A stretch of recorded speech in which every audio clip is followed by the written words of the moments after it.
بسم الله الرحمن الرحیم. سلام علیکم ګران زده کوونکو، ښه راغلاست د 1400 کال د فورمونه حل ته. هیله ده چې جوړ او روغ اوسئ او د درسونه مو درسره لومړی سره درس لیدلی. ګران زده کوونکو، تاسو کولی شئ چې په دې چینل کې ټول درسونه درسره د لومړي سره وګورئ، هم په پښتو ژبه هم په دري ژبه.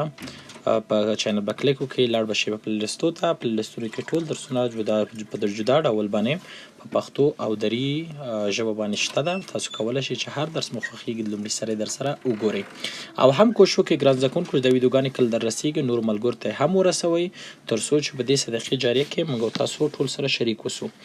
ګران زده کوونکو، موږ او تاسو د 1401 کال د کانکور فورمونه کارو.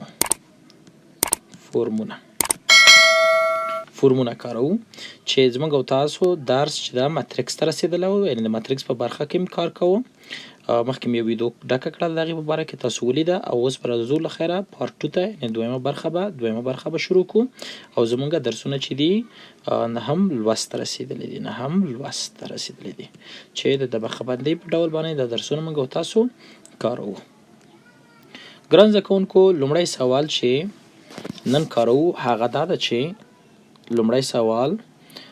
موږ او تاسو ته یو ماتریکس راکړی 2 په 3 کې، دویم ماتریکس راکړی چې بي ماتریکس د 3 په 9 کې، او موږ او تاسو ته ویلي چې کله موږ A په B کې ضرب کو نو د هغې درجه به څو وي، یا مرتبه به یې څو وي، درجه یا مرتبه. اول خو ګران زده کوونکو، موږ او تاسو دا په یاد وي چې 2 ماتریکس کله یو بل سره ضربېږي. یعنې کله چې موږ ته یو ماتریکس راکړي د A ماتریکس M په N کې، او بل ماتریکس وي ضرب شي، یعنې B ماتریکس وي P په Q کې، نو موږ او تاسو کله ویلی شو د 2 ماتریکس د یو بل سره د ضرب په حالت کې. تل مو دا په یاد وي ګران زده کوونکو، 2 ماتریکس هغه وخت یو بل سره ضربېږي چې د لومړي ماتریکس سطرونه د لومړي ماتریکس ستونونه د دویم ماتریکس سطرونو سره برابر شي. یعنې د دې د لومړي ماتریکس د ستونونو شمیر د دویم ماتریکس د سطرونو د شمیر سره یو بل سره چې وي برابر وي، یعنې N مساوي څو وي P وي. کله چې دا کار وي نو دوی دواړه یو بل سره د ضرب وړ ګرځي، یعنې دواړه یو بل سره بیا ضربېږي. نو دلته حاصل به چې لاسته راځي د دریم ماتریکس C، چې هغه به د سطرونه د لومړي ماتریکس اخلي یعنې M، او سترونه به د دویم ماتریکس نه اخلي یعنې Q. N په Q کې داسې به لاسته راځي. نو دلته اوس ماتریکس چې موږ ته راکړل شوی وګورو چې د لومړي ماتریکس ستونونه د دویم د سطر سره برابر دي که نه. نو تاسو وګورئ لومړی ماتریکس سترونه څو دانې 3، د دویم ماتریکس سترونه 3. نو دا شرط تطبیق شو چې د لومړي ماتریکس ستونونه د دویم ماتریکس سترونو سره برابر دي.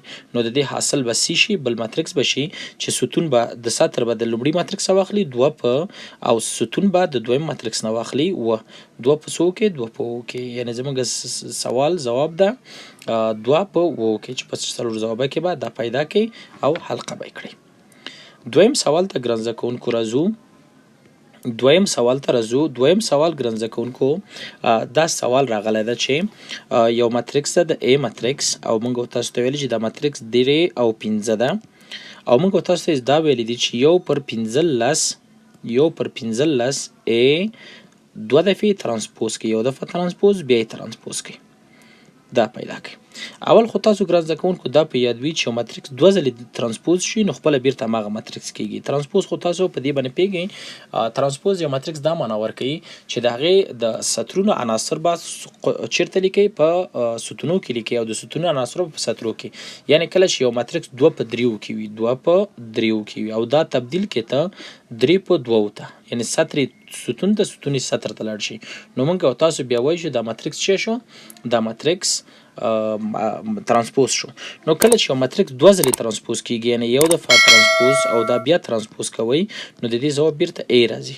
نو دلته موږ ته ویلي دي چې 2 دفعې ترانسپوز کړو، نو بیرته همدغه A ده. اوس یو پر 15 پکې ضرب کړئ، ځواب به درکړي. نو یعنې 1 پر 15 A 2 ځلې ترانسپوز مساوي کېږي فقط 1 پر 15 به ضرب کړي، یعنې 3 پر 15، او دا بل به 15 پر 15 هر عنصر کې دغسې ضربېږي چې مساوي کېږي 1 پر 15 او 1 پر 3.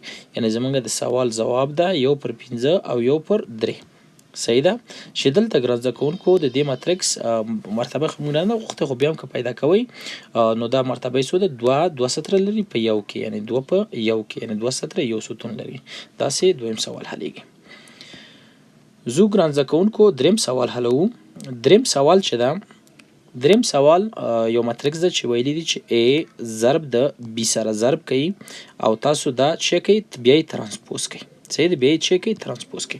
کانکور کې دی کې دا دفعه سوال خواصو کې راغلی ده، یعنی A په B کې ضرب کوي او بیا یې ترانسپوز کوي. ګران زده کوونکو تاسو دوه حالت دلته لرئ. اول تاسو کولی شئ چې تاسو دا دواړه ماتریکسونه یو بل سره ضرب کړئ او په آخر کې چې کوي ترانسپوز کوي. او که داسې هم نه خوښېږي تاسو وایئ چې نه اول یې ترانسپوز کوم او بیا یې ضربوم، نو داسې به کوئ چې دې دواړو ځایونه به بدل کړئ. A به B به دلته راوړئ او A به هلته ویسئ. نو تاسو به ولیکئ چې B ترانسپوز د B ضرب کوي د A ترانسپوز سره. نو دا دواړه یو بل سره چې دي برابر دي. یعنی کانکور کې دی درکړی، تاسو به ورته دا چې کوي حلقه کوي. یعنی دا زموږ د دریم سوال څه ده؟ ځواب ده. څلورم سوال چې راکړی ګران زده کوونکو، څلورم سوال داسې راغلی ده چې موږ ته د A ماتریکس راکړی ده، ویلي دي چې 3 ده -1 ده او 4 ده. صحیح ده، او موږ تاسو ته ویلي چې دا ماتریکس تاسو ترانسپوز کوي. صحیح شو. ترانسپوز خو مخکې ویل چې باید سطر ستون ته لاړ شي. دا سطر ده باید په ستون کې ولیکل شي. یعنې 3 دلته ولیکي، د سطر ده ستون -1 دلته ولیکي او 4 هم اخوا ولیکي. یعنې دا ماتریکس چې ده 3 پر 1 کې و او دلته ځواب چې راغی اوس دا څو ده؟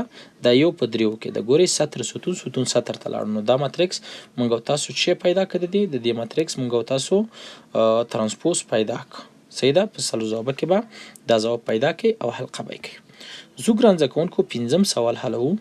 پنځم سوال په ماتریکسونو کې د 1400 کال کانکور کې چې راغلی ده، سوال داسې ده ګران زده کوونکو چې موږ ته د A ماتریکس راکړی ده.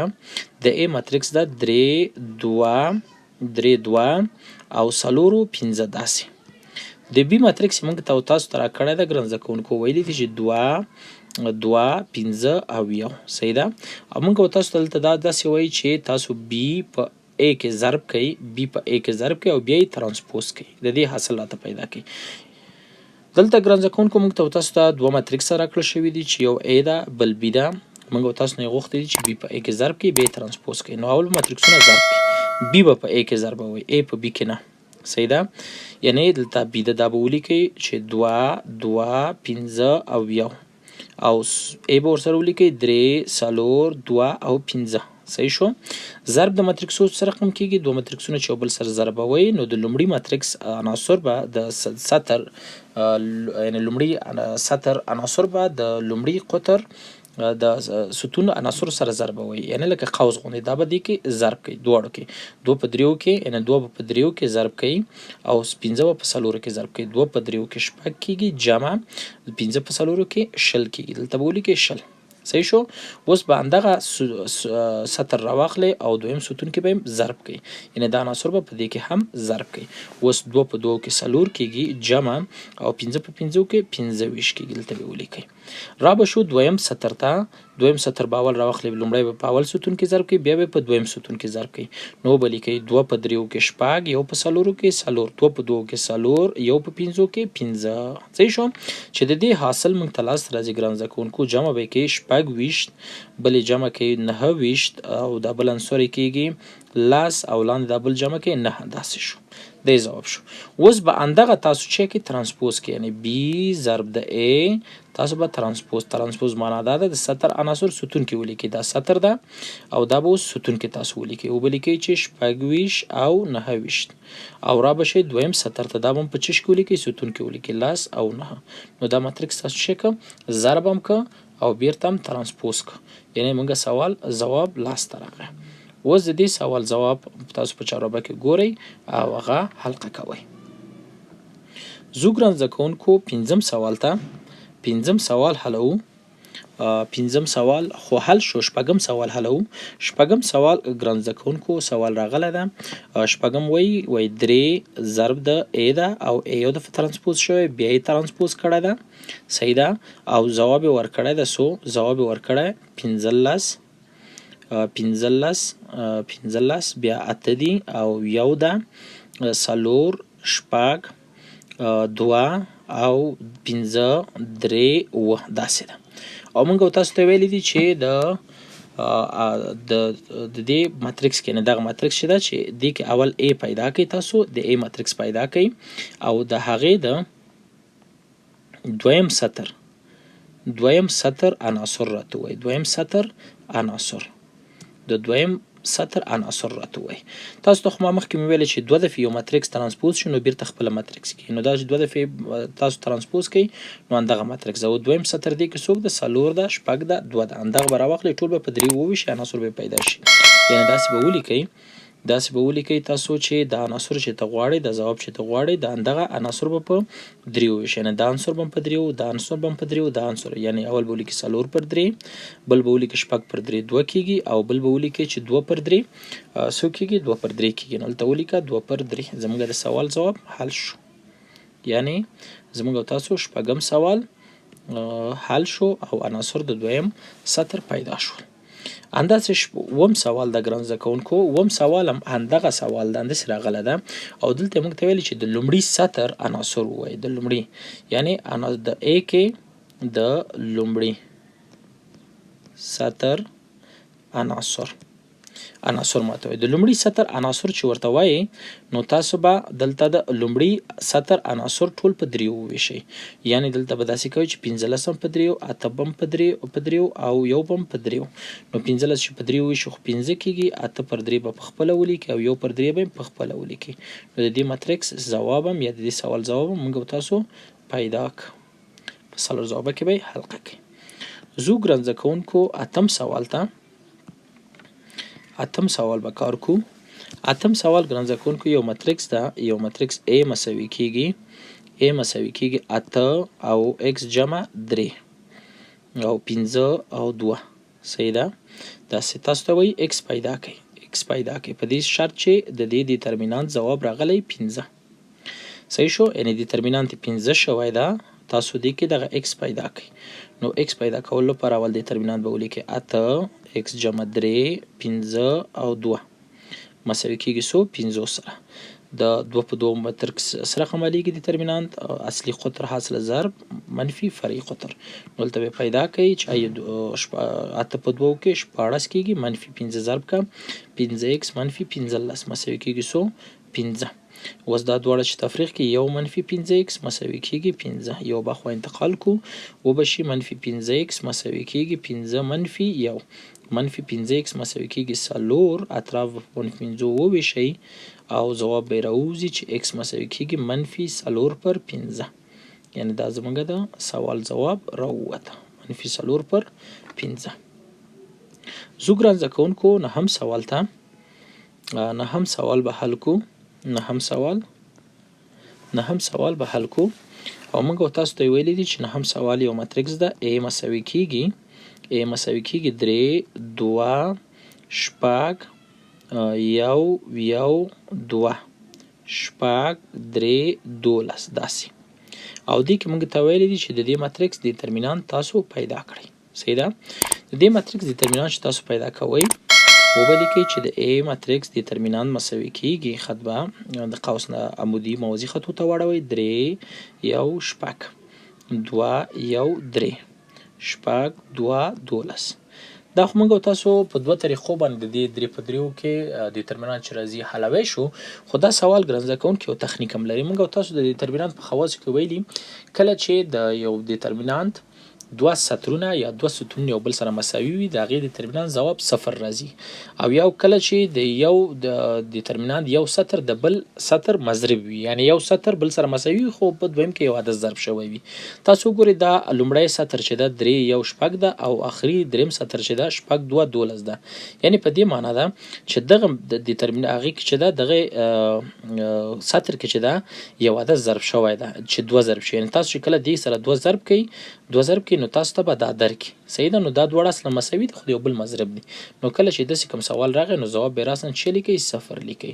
نو د دې دیترمینانت ځواب 0 شو، ضرورت دې ته نشته چې حل کړو. صحیح شو؟ دا زموږ نهم سوال. زو ګران زده کوونکو لسم سوال ته لسم سوال به حل کو. لسم سوال چې ده لسم سوال ګران زده کوونکو حلو. لسم سوال حلو. لسم سوال به حل کو. لسم سوال ګران زده کوونکو ویلي دي چې دیترمینانت چې ده هغه یو ده، دیترمینانت یعنې دیترمینانت یو ده او A چې ده مساوي کېږي A 2A او 2 او 3. نو تاسو A پیدا کړئ. صحیح شو. هماغه دیترمینانت به تاسو پیدا کړئ، یعنې ولیکئ دیترمینانت A 2A 2 3 داسې مساوي به یې څوک یو، ولې چې ویلي دي دیترمینانت یو راوځي. اوس به ضرب کې اصلي قطر ضرب کې څو راځي؟ 3 په A کې 3A منفي 2 په 2 کې 4A مساوي یو کېږي، منفي A مساوي کېږي یو او A راوځي منفي یو، یعنې ځواب یې څو شو؟ منفي یو شو. صحیح شو. دا به چک کو حلقه کو او ځواب یې منفي یو ده. راځو ګران زده کوونکو بل سوال ته چې هغه 11 سوال ده. 11 سوال ده او موږ ته د A ماتریکس راکړی ده. ویلی دي چې A ماتریکس چې ده 3 2 شپږ او 4 ده. تاسو دا واخلئ معکوس یې کړئ، د دې معکوس پیدا کړئ. ګران زده کوونکو د یو ماتریکس معکوس چې پیدا کوئ نو هغه ځان ته یو فرمول لري چې یو پر دیترمینانت د A ضرب د اډجاینټ د A یا متوسله د A داسې به پیدا کوئ. تاسو چې کله د دې ماتریکس او بل کوم یو ماتریکس چې معکوسوئ هغه دوه شرطه لري. لومړی شرط دا ده چې ګران زده کوونکو چې د هغې دیترمینانت باید صفر نه وي. دیترمینانت باید صفر نه وي، ولې چې تاسو دلته ګورئ چې دلته دیترمینانت مخرج کې ده او مخرج باید صفر نه شي. کله چې دا صفر شي عدد تخمیني صفر لیتنی راځي. نو اوله خبره دا چې دیترمینانت باید صفر نه شي. دویمه خبره دا چې ماتریکس باید مربعي، یعنې هر ماتریکس معکوس نه لري، باید مربعي، یعنې دوه خبرې باید تل په یاد وي. دا دوه خبرې. اوس به راشو دې سوال ته. تاسو اول د دې دیترمینانت چې پیدا کوئ وګورئ چې 3 شپږ 2 4 ده. 3 په 4 کې 12 کېږي او شپږ په 2 کې هم 12 کېږي. ځواب یې څو راوځي؟ صفر. نو تاسو دلته ګورئ چې د دې دیترمینانت څو شو؟ صفر شو. او موږ تاسو دلته وویلې چې باید صفر نه شي. نو دا چې صفر نه شو موږ وایو چې د معکوسولو هغه نه لري، قابلیت نه لري، یعنې دا سوال زموږ د معکوس وړتیا نه لري. دا ماتریکس نه معکوس کېږي. دا و ګران زده کوونکو زموږ نننی درس چې د 1401 کال د ماتریکس اول نم کار کړل. همدې درس سره د ماتریکس اول نه خلاص شول.